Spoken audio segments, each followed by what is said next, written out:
Hi guys, welcome to my YouTube channel. और आज इस वीडियो में मैं आपको सिखाने वाला हूँ, जब हम आईटीआर फाइलिंग करते हैं, आईटीआर फाइलिंग करने से पहले जो हमारी बैंक स्टेटमेंट होती है, क्योंकि देखिए आईटीआर फाइलिंग जो होती है वो होती है जो हमारी बैंक स्टेटमेंट है, हमारी कितनी रिसिप्ट है, किस किस सोर्सेज से इनकम है, तो सब चेक हमें करनी होती है। तो आज इस वीडियो में मैं आपको वही बताऊँगा कि बैंक स्टेटमेंट से हम इनकम को कैसे चेक करते हैं। तो ये वीडियो बहुत ज़्यादा इंपॉर्टेंट होने वाली है, बने रहिए इस वीडियो के साथ। और यदि अभी तक आपने मेरा यूट्यूब चैनल सब्सक्राइब नहीं किया है तो कर लीजिए ऐसी बेनिफिशियल वीडियोस की। और गाइस, यदि आप हमारे एक्सपर्ट से आईटीआर फाइलिंग या आईटीआर कंप्यूटेशन तैयार कराना चाहते हैं, वो भी मिनिमम चार्जेस पे, तो आप दिए हुए व्हाट्सअप नंबर पर कॉन्टैक्ट कर सकते हैं। तो गाइस चलते हैं और वीडियो को स्टार्ट करते हैं। तो जैसे कि आपकी स्क्रीन पर है एक बैंक स्टेटमेंट, जैसे कि आप देख पा रहे होंगे, स्टेटमेंट ऑफ अकाउंट फ्रॉम 1 अप्रैल 2024 से 31 मार्च 2025, ठीक है, पूरे 1 ईयर की जिसकी आईटीआर फाइलिंग होनी है, ठीक है, फाइनेंशियल ईयर 24 और 25। तो हमने पहले से ही पीडीएफ फाइल में इसको निकाला हुआ है। तो आपको करना क्या है, आपको पीडीएफ फाइल में या जिस भी फॉर्मेट में आप चाहें, आप अपनी बैंक स्टेटमेंट को निकालना है, ठीक है। अब उसके बाद जैसे कि इसमें डेट भी दी हुई है स्टेटमेंट में, ठीक है, और अकाउंट डिस्क्रिप्शन, डेबिट, क्रेडिट और बैलेंस। अब इसका मतलब क्या, डेट के बारे में तो आपको पता होगा। अकाउंट डिस्क्रिप्शन में यानी कि आपने जो पेमेंट या रिसिप्ट आपके अकाउंट में होती है तो उसकी डिटेल होती है। तो आप जो भी पेमेंट करेंगे या रिसीव करेंगे तो आपको पता होगा कि आपके पास जो पेमेंट आई है ये कहाँ से आ रही है, ठीक है, या आप जो पेमेंट कर रहे हैं वो किसको कर रहे हैं। तो इसके बारे में यदि आपने पेमेंट या रिसीव की है तो आपको पता होगा, ठीक है। ये तो थी बैंक स्टेटमेंट। तो आपको करना क्या है, आपको एक्सेल पर एक शीट तैयार करनी है, ठीक है। शीट वो कैसे करनी है, जैसे कि मान लीजिए आपकी बिजनेस रिसिप्ट है, ठीक है, बिजनेस इनकम है, तो एक कॉलम आपको बिजनेस इनकम का बनाना है, ठीक है, बिजनेस रिसिप्ट का। अब जैसे कि डिजिटल मार्केटिंग इनकम है, ठीक है, ये भी बिजनेस में ही इंक्लूड की जाती है, ठीक है। तो हमने बनाया हुआ है डिजिटल मार्केटिंग इनकम का एक कॉलम, और सैलरी इनकम का भी हमने कॉलम बनाया हुआ है, क्योंकि हमारी इनकम है हमारे केस में इंटरेस्ट इनकम, यानी कि इसमें हमारा सेविंग का इंटरेस्ट। अब इसमें है कैपिटल गेन इनकम, ठीक है, स्टॉक से आपकी इनकम है। तो अब चलते हैं बैंक स्टेटमेंट पे। कि बैंक स्टेटमेंट को चेक करते समय हमें सिर्फ ध्यान रखना होता है क्रेडिट का, यानी कि जो हमारे पास पैसा आया है, ठीक है, जो हमें पेमेंट रिसीव हुई है, चाहे वो आपकी कहीं से भी क्यों ना आई हो, ठीक है। आपने कितनी पेमेंट किसको की है इस बात से कोई मतलब नहीं है, सिर्फ हमें चेक करनी है क्रेडिट, यानी कि जो बैंक अकाउंट में पैसा आया है वो हमें चेक करना है। पेमेंट आपने किसको की है, कितनी की है, उस बात से कोई मतलब नहीं है, क्योंकि इनकम टैक्स को मतलब होता है कि आपके अकाउंट में जो पैसा आया है वो कहाँ से आया है और आपकी सोर्स ऑफ इनकम क्या है, ठीक है, वो हमें चेक करना होता है, ठीक है। तो हम बैंक स्टेटमेंट से जो हमने पेमेंट की है, जो डेबिट साइड है, इसको हम चेक नहीं करते हैं, बल्कि जो क्रेडिट साइड होती है वो हमें चेक करनी होती है।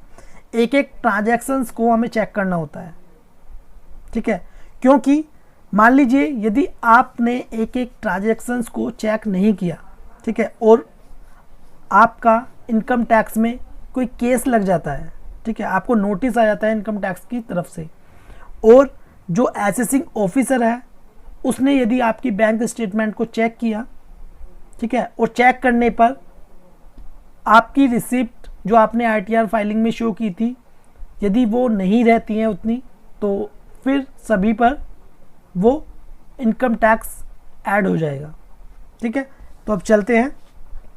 अब जैसे कि हमारी पहली जो डेबिट साइड है, ठीक है, ये पेमेंट की है, तो इससे हमें कोई मतलब नहीं है। अब सेकंड वाली देखते हैं, to transfer IMPS PA DGR advisors LLP, ठीक है। अब देखिए हमें पता है हमारे पास पैसा आया है, ठीक है, DGR एडवाइजर्स LLP से आया है, यानी कि ये सैलरी है, ठीक है, हमें पता है कि ये सैलरी है, DGR से आया है तो हमें पता है सैलरी है, ठीक है। तो हम इसको क्या करेंगे, 19,000 इसको सैलरी में डाल देंगे यहाँ पर,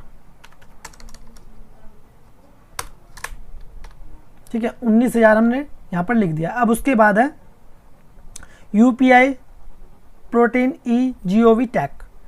अब देखिए ये ट्रांजैक्शन हमें पता नहीं है कि 106 रुपये 90 पैसे कहाँ से आया है, ठीक है।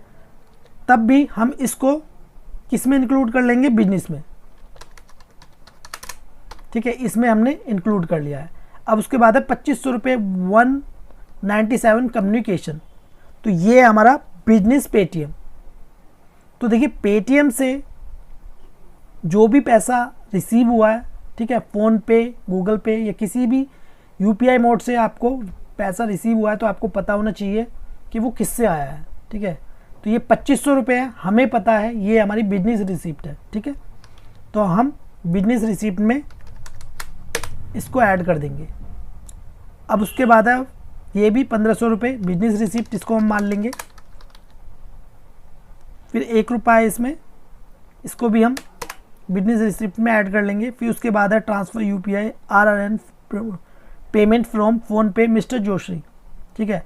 तो मिस्टर जोशी से पैसा रिसीव हुआ है, ठीक है, तो हम इसको बिजनेस रिसिप्ट में ऐड करेंगे क्योंकि हमें पता है ये बिजनेस रिसिप्ट है। 197 कम्युनिकेशन, ये भी बिजनेस रिसिप्ट है, ठीक है, इसमें ऐड करेंगे। ये पेमेंट की है तो इससे हमें कोई मतलब नहीं है। फिर ये पेटीएम की है, इसको भी हम बिजनेस रिसिप्ट में ऐड करेंगे। फिर नीचे आएंगे, फिर ये ट्रांसफ़र NFT टाइचे पेमेंट सॉल्यूशन, ठीक है। अब ये जो ट्रांजैक्शन है ये बिल्कुल डिफरेंट है। अब ये कहाँ से है, तो देखिए हमें पता है ये जो हमारी पेमेंट आती है टाइचे पेमेंट सॉल्यूशन, ये आती है डिजिटल मार्केटिंग से। किससे, डिजिटल मार्केटिंग से। तो डिजिटल मार्केटिंग की इनकम को हम डिजिटल मार्केटिंग में ऐड करेंगे, 1276 रुपये 77 पैसे, ठीक है।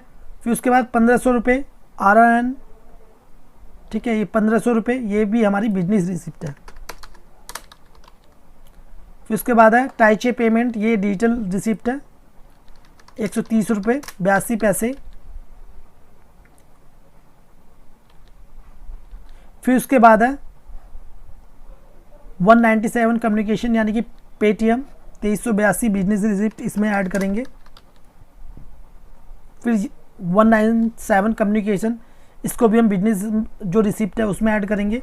फिर है लायरा नेटवर्क प्राइवेट लिमिटेड, ठीक है, ये भी हमारी डिजिटल मार्केटिंग रिसिप्ट है, इसको भी हम डिजिटल मार्केटिंग में ऐड करेंगे। फिर उसके बाद टाइचे पेमेंट सॉल्यूशन, इसको भी हम डिजिटल मार्केटिंग में ऐड कर देते हैं। फिर ये कम्युनिकेशन के, ये भी बिजनेस रिसिप्ट में आएगी। अब देखिए ये है NFT rally gear broking limited. तो जैसे कि आपको पता होगा, ये मैं आपको बता दूं, जो रैली गियर ब्रोकिंग लिमिटेड है, ठीक है, ये एक स्टॉक मार्केट की ऐप है, इन्वेस्टमेंट की ऐप होती हैं। जैसे मान लीजिए ग्रो ऐप, जरोदा ऐप या किसी भी प्रकार की जो ऐप होती हैं, ठीक है। आपने वॉलेट में पैसा को ऐड किया या आपने उस पैसे को अपने बैंक में रिसीव किया, तो आपको, जैसे कि हमने यहाँ पर कैपिटल गेन का एक कॉलम बनाया हुआ है, तो इसमें आपको ऐड नहीं करना है। क्योंकि इसके लिए क्या होता है, कैपिटल गेन के लिए यदि आपने म्यूचुअल फंड में इन्वेस्टमेंट की हुई है, शीट होती है, ठीक है। ऐसे ही यदि आपने स्टॉक में इन्वेस्टमेंट की हुई है तो उसकी भी शीट होती है कैपिटल गेन की। यदि आपने FNO ट्रेडिंग की हुई है तो उसकी भी शीट होती है। मतलब जो ऐप होती है, ऐप में ही अलग से उसमें सेल और परचेज दी हुई होती है, ठीक है। तो हम क्या करेंगे, जो हमारे बैंक में स्टॉक मार्केट की ऐप से जो भी पैसा आया है उसको हमें कुछ नहीं करना, क्योंकि उसके लिए हमें कैपिटल गेन की जो स्टेटमेंट होती है, चाहे वो म्यूचुअल फंड की हो, चाहे वो स्टॉक की हो, चाहे FNO की हो, तो वो उसका जो ट्रीटमेंट होता है वो अलग होता है, ठीक है। और शीट जो होती है उनसे ही कैलकुलेशन होती है। तो यदि आपके बैंक स्टेटमेंट में किसी भी स्टॉक मार्केट ऐप से पैसा आ रहा है तो इसको आपको रहने देंगे, आपको कहीं पर भी ऐड नहीं करना, ठीक है। फिर उसके बाद ट्रांसफ़र NFT 197 कम्युनिकेशन, ठीक है, ये हमारी बिजनेस रिसिप्ट है। फिर ये भी कम्युनिकेशन, ये भी बिजनेस रिसिप्ट है। टाइचे पेमेंट सॉल्यूशन, ये डिजिटल मार्केटिंग रिसिप्ट है, ठीक है। और फिर दोबारा हमारा NFT rally gear broking limited, तो ये दोबारा से आ गई, तो इसका भी हमें कुछ नहीं करना, ठीक है। फिर उसके बाद यहाँ पर 197 कम्युनिकेशन 2000 रुपये, ये भी बिजनेस रिसिप्ट है। फिर यहाँ पर है फ़ोनपे से रिसिप्ट हुआ है स्वरूप कुमार, ठीक है, ये भी हमारी बिजनेस रिसिप्ट है, ठीक है। और ये हमारी डिजिटल रिसिप्ट है। तो कुल मिलाकर देखिए, मैं आपको सिंपल लैंग्वेज में बता दूं आपके बैंक अकाउंट में जो भी पैसा रिसीव हुआ है वो उसकी जानकारी आपको होनी चाहिए। ये पैसा कहाँ से आया है, किस सोर्स से आया है। और ऐसे ही आपको एक शीट बना लेनी है। जो बिजनेस रिसिप्ट है वो बिजनेस रिसिप्ट में लिखना है, जो डिजिटल मार्केटिंग रिसिप्ट है वो डिजिटल मार्केटिंग रिसिप्ट में ऐड करनी है रिसिप्ट को। सैलरी इनकम है तो सैलरी में, SBI इंटरेस्ट है तो SBI इंटरेस्ट में, FD आ रहा है तो वो इनकम टैक्स पोर्टल से मिल जाता है, कैपिटल गेन है तो वो भी अलग शीट होती है, ठीक है, उसके लिए यहाँ लिखने की ज़रूरत नहीं है। फिर आपको करना क्या है, फिर आपको जैसे मान लीजिए आपने पूरे साल की रिसिप्ट लिख ली है, ठीक है, तो आपको टोटल करना है सभी को। अब जैसे जो भी टोटल आएगा वो आपको देख लेना है आपके कितने लाख रुपए रिसिप्ट आई हैं बैंक में, ठीक है, और उसके अकॉर्डिंग फिर आपको 44 AD में, ठीक है, बिजनेस रिसिप्ट है तो 44 AD में, या प्रोफेशनल रिसिप्ट है तो 44 ADA में फाइल करनी है, किस में करनी है, ठीक है, वो आपको देख लेना है। तो गाइस इसी प्रकार ही ITR फाइलिंग के लिए बैंक स्टेटमेंट को चेक करते हैं। तो ये वीडियो आपको कैसी लगी प्लीज़ कमेंट बॉक्स में जो बताएं। वीडियो आपको अच्छी लगी हो तो प्लीज़ लाइक कर दें और इस वीडियो को शेयर करें अपने फ्रेंड्स के साथ। और यदि अभी भी आपका कोई डाउट है तो मुझे कमेंट बॉक्स में कमेंट करिए, मैं आपके क्वेश्चन का रिप्लाई जरूर दूंगा। और गाइस यदि आप हमारे एक्सपर्ट से अपनी ITR फाइलिंग या ITR कंपटीशन तैयार कराना चाहते हैं तो दिए हुए नंबर पर कॉन्टैक्ट कर सकते हैं। तो गाइस मिलते हैं नेक्स्ट वीडियो में, जब तक के लिए जय हिंद जय भारत।